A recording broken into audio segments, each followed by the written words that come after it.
Maranata, Senhor está viniendo, 1 de julho, é triplo união religioso.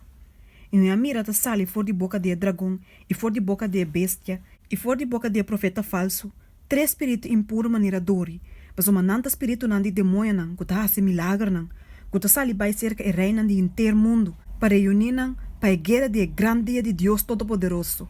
Revelação 16, versículo 13 e 14.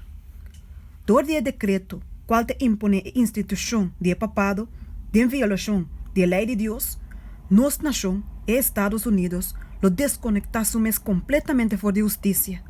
Ora que o protestantismo lo rexuman over de abismo, para unir que poder romano, ora que lo rexuman over na outra banda de brecha, para gara man de espiritismo, ora que o bau de influência de tripla união aqui, nos país, lo rechaça todo o princípio de sua constituição como um governo protestante e republicano e a nossa provisão para o promovimento e plamamento de mentira e engano no papal, e ora nós por sacar tempo para o obramento assombroso de Satanás chega e com o fim da cerca.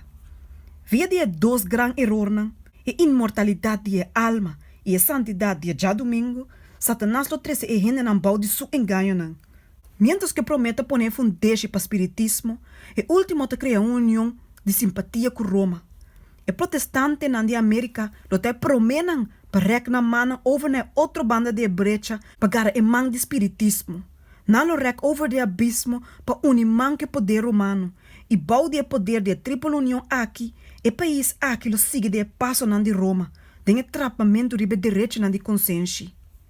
Papado nan, protestante nan e esnan de mundo, nan tur, de mesma maneira lo aceita e forma de devoção sem e poder. E nan lo mira de união aqui, e gran movimento para o convertimento do mundo e introduzindo começo de milênio assim a largo esperar.